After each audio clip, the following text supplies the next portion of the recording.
C'est Marina Abramovic qui disait à ses élèves How you know you're an artist? So if you wake up in the morning and you have this urge to create, you're definitely an artist. But you're not a great artist, you're just an artist. si tu te lèves le matin avec l'urgence de créer, alors t'es un artiste.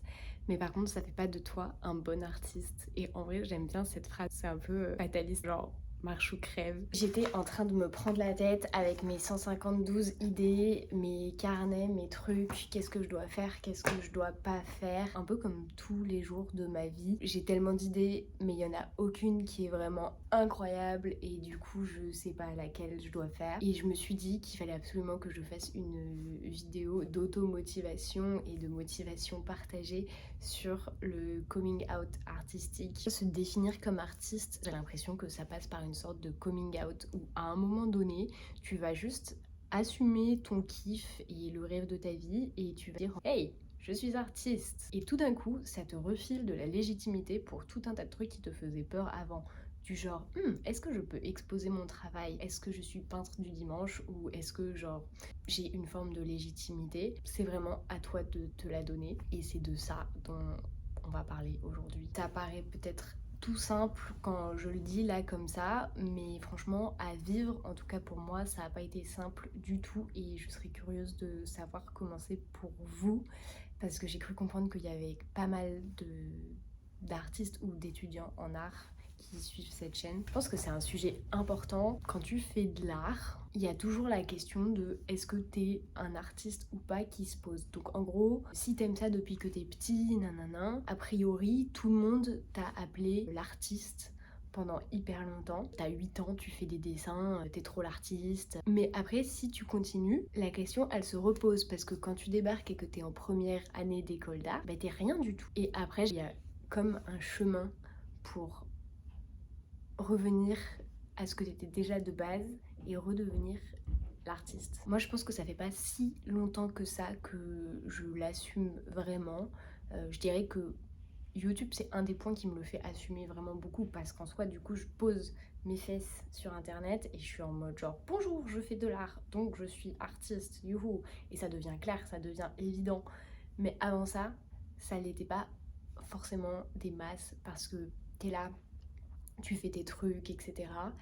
Et genre, il y a vraiment un énorme gap entre ta perception à toi des choses en tant que la personne qui fait et ensuite la perception du reste du monde quand tu montres ce que tu fais ou que tu expliques. T'as toujours un espèce de truc où ce que tu vas présenter finalement, c'est jamais vraiment bien dans le sens où le temps que tu te mettes à présenter quelque chose, et ben normalement t'as déjà avancé sur quelque chose de nouveau, ce qui fait que t'es jamais fier de toi. Commencer, je pense que la question du contexte, elle est importante entre les artistes super connus, Andy Warhol, machin truc, où clairement tu leur arrives même pas au début du millimètre de la cheville, et ta tante qui fait 3 peintures dans sa vie et qui t'explique qu'elle est trop artiste, il y a quand même un énorme gap. Donc au milieu de tout ça, pourquoi toi tu pourrais pas juste faire ce dont t'as envie quoi? Clairement je me parle à moi-même il y a quelques années, je sais pas, t'as des questions compliquées. Est-ce que j'assume? Est-ce que je signe mon travail? Non, c'est pas assez bon ou quoi, ou nanana et tout. Et au final, c'est vraiment cette histoire de contexte, genre tout est défini par le contexte, tout est défini par qui va avoir tes trucs, est-ce que tu veux juste les montrer à des gens où t'es sûr qu'ils vont les aimer, ou est-ce que tu t'en tapes, mais en fait la vérité c'est que quasiment personne voit ce que tu fais. Quand tu commences, il n'y a pas de visibilité, donc au final, tout le monde s'en fiche, tu peux bien raconter ce que tu veux. Et après, t'as un deuxième élément qui est que t'es obligé de te reconnaître toi-même avant d'être reconnu par les autres. Parce que vu que tout le monde s'en fout, il faut bien que toi t'arrives et que tu te positionnes et que t'expliques qui t'es et ce que tu fais et pourquoi.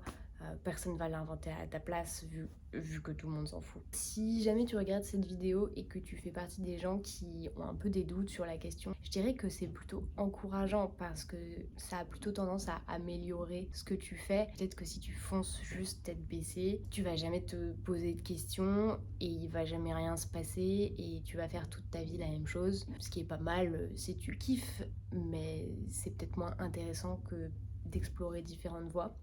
Enfin, mon avis. sur la question. Quand tu commences à te demander si t'es artiste ou pas, il y a un certain nombre de questions qui se posent et de champs qui s'ouvrent qui sont juste trop grands en fait. Ah oui, mais est-ce que je vais en vivre parce que en soi c'est un métier? Est-ce que je vais être reconnue parce que l'art, c'est aussi défini par son public. Des tas de questions qui ont archi pas lieu d'être au début. Au final, ce qu'il faut, je pense, c'est s'inventer soi-même. C'est genre, personne va venir te chercher et dire oh waouh, j'ai trouvé ce mec dans un petit coin, il était tout seul dans sa cave en train de faire des trucs incroyables. Regardez, je l'ai pris, je l'ai mis dans une galerie, il est devenu waouh, magnifique. Non, c'est pas vrai, ça marche pas comme ça. Même les gens qui se font plus ou moins découvrir, ils se font pas découvrir à level 0. Enfin, c'est toujours des petits sauts de puces, etc. Et quasiment tout tu le fais toi-même en soi. Donc le but de cette mini vidéo, c'est de dire juste une seule chose, c'est que finalement la seule raison valable pour quoi que ce soit, c'est parce que j'ai envie. Genre, pourquoi je suis artiste? Parce que j'ai envie. Pourquoi j'ai fait ça? Parce que j'avais envie. Et c'est tout. Et c'est comme ça. Et c'est suffisant. Et après, est-ce que des gens réagissent ou pas? Est-ce qu'ils aiment ou pas? Ça, c'est une autre question. Mais voilà, j'avais besoin de sortir ça et je vais pouvoir retourner me perdre dans les pages et les pages de trucs auxquels j'ai pensé. Et sur le coup, je m'étais dit waouh, mais incroyable, j'ai tellement la science infuse. Et après, je l'ai relié, je suis en mode genre ah, mais tellement naze, c'est trop des mauvaises idées.